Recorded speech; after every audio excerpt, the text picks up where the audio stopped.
आप सभी पत्रकारों का यहाँ पूछने में बहुत बहुत आपका हार्दिक स्वागत करता हूँ। और आज की प्रेस वार्ता में अभी जो हमारा 3 तारीख को रिजल्ट आया है, उसके बाद मैं सबसे पहले तो पूरे क्षेत्र की जनता को बहुत बहुत बधाई और शुभकामनाएं देता हूँ। और शांतिपूर्ण मतदान हुआ और मेरा खुद का सबसे पहले फोकस था पूरे क्षेत्र में मैं जाके भाईचारा कायम करने के लिए बात कही थी। पूरा क्षेत्र इस पे कायम रहा और शांतिपूर्ण मतदान हुआ, इसके लिए मैं पूरे क्षेत्र को बधाई देता हूं। और जो जनता ने जनादेश दिया है उसको हम स्वीकार करते हैं। और डॉक्टर जसवंत को भाजपा की वजह से चुनाव जिताया, मैं डॉक्टर जसवंत को भी बधाई देता हूं। अब जनता ने उसको वजह से चुनाव जिताया और मैं जनता का आभार व्यक्त करता हूँ। अब जनता ने मुझे 47,000 वोट दिए।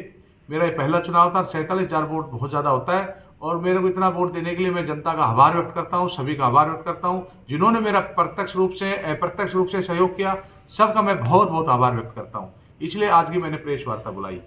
आपके चुनाव में जिस प्रकार से दोनों प्रत्याशी धनबल और बाहुबल से बहुत मजबूत थे, पूरे क्षेत्र में एक चर्चा थी अशांति से चुनाव नहीं होगा, जिस प्रकार से इन्होंने यहाँ गुंडागर्दी कर रखी थी और कहते थे 100-100, 200 करोड़ का उपयोग होगा और चुनाव में उपयोग भी हुआ।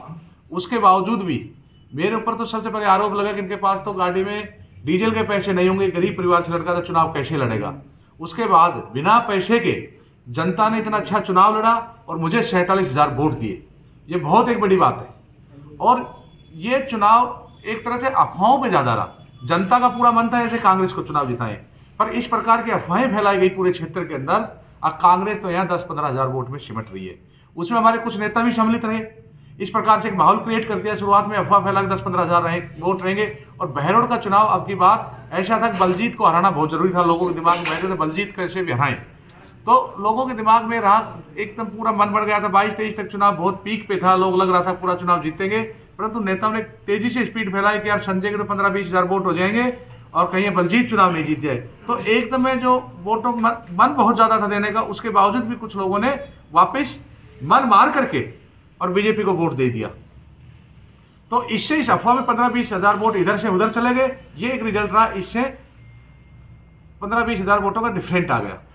परंतु मैं कहता हूं जो भी जनता ने आदेश दिया वो मुझे स्वीकार है और हम उस आदेश की पालना करेंगे। और जनता ने मुझे विपक्ष में चुना है और मैं आगे बहरोड में पूरी विपक्ष की भूमिका निभाऊंगा।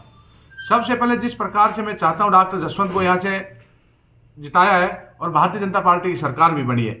जो हमारे बहरोड के स्थानीय मुद्दे थे, युवाओं को रोजगार की बात थी, मैं चाहता हूं युवाओं को रोजगार की बात करें, युवाओं को रोजगार दिलाएं। यह हमारे पास बहुत बड़ी समस्या है पानी की, तो पानी की समस्या पे वो काम करें। ये आरसीपी की योजना को लागू करवाएं। या जिस प्रकार से गुंडागर्दी और भ्रष्टाचार था उसको खत्म करने पे काम करें, ये मैं उनसे आग्रह करना चाहूंगा। और जब बहरोड की कहीं भी हित की बात आएगी, बहरोड के विकास की बात आएगी, तो मैं अपनी पार्टी अलग होने के बावजूद भी इनके साथ कंधे से कंधा मिला के खड़ा रहूंगा। बहरोड के हित में मैं हमेशा पार्टी से उठ के बात करूंगा, हमेशा इनके साथ खड़ा रहूंगा। अगर इन्होंने कहीं भी हमारे बहरोड में अहित करने की कोशिश की, कोई गलत काम करने की कोशिश की, मैं पूरी विपक्ष की भूमिका निभाऊंगा। आज जिस प्रकार से चुनाव रिजल्ट 3 तारीख को आए, हमने भाईचारे का संदेश दिया था, पूरे क्षेत्र में भाईचारे से चुनाव संपन्न हुआ। पर चुनाव के बाद जिस प्रकार का वातावरण पैदा हुआ वो भी एक बहुत गलत वातावरण है, उसकी मैं निंदा करता हूं। देखो, बलजीत यादव ने जिस प्रकार से गुंडागर्दी फैलाई थी तो उसके खिलाफ लोग पहले से ही थे। उसका रिजल्ट रहा, उसको लोगों ने चुनाव हरा दिया। और जैसे चुनाव के बाद आया, मैं कहता हूं मारपीट का राजनीति में कोई स्थान नहीं है। उसने जो अपना कर्म किया था उसको उसका नतीजा मिला। मैं उसका पक्ष में नहीं, तो उसने कर्म ऐसे क्यों किए, अगर लोगों को मारपीट तक की नौबत आए, ऐसे काम ही क्यों किए।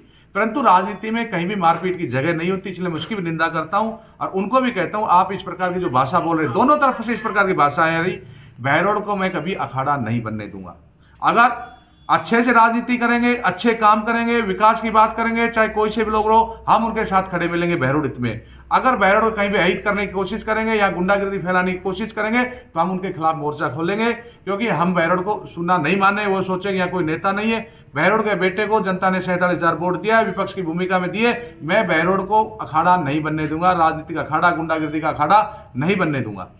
आज जिस प्रकार से इन लोगों ने, उनके कार्यकर्ता जीत रहे, जिस प्रकार बलजीत यादव ने काम किया था, आज वो कार्यकर्ता करने लगे। आज मैं कई जगह देखा सोशल मीडिया पे जिस प्रकार से उटपटांग भाषाओं का यूज किया जा रहा है, बहुत सारे साथी हमारे साथ खड़े हुए तो उनके बारे में भी कई उटपटांग चीजें लिखी जा रही है।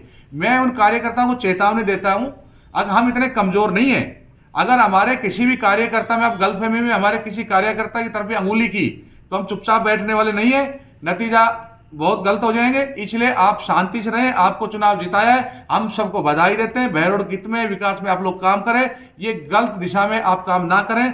अब चुनाव में मन का वोट होता है, भाव का वोट होता है, जिसका मन था वोट दे दिया। चुनाव के बाद 36 बिरादरी ने वोट दे दिया, सब लोग चुनाव जीत गए, सबका चुनाव हो गया। अब इसके बाद द्वेषपूर्ण भावना से काम करेंगे, चाहे किसी ने मुझे वोट दिया कि नहीं दिया। अगर इन लोगों ने किसी भी कार्यकर्ता के साथ, किसी बहरोड की 36 बिरादरी के व्यक्ति के साथ अन्याय करने की कोशिश की तो संजय यादव सबसे पहले उस व्यक्ति के साथ खड़ा पाएगा, इनके खिलाफ अन्याय नहीं होने देगा और इनको मुंह तोड़ हम जवाब देंगे। अच्छे काम करो, हमेशा इनके साथ खड़े रहेंगे। ये सब बातें कहने के लिए आज मैं आप लोगों को यहाँ बुलाया था। आप लोग सब पधारे, उसके लिए बहुत बहुत धन्यवाद। अगर आप लोगों को किसी का कोई भी सवाल हो तो मुझसे जरूर पूछें।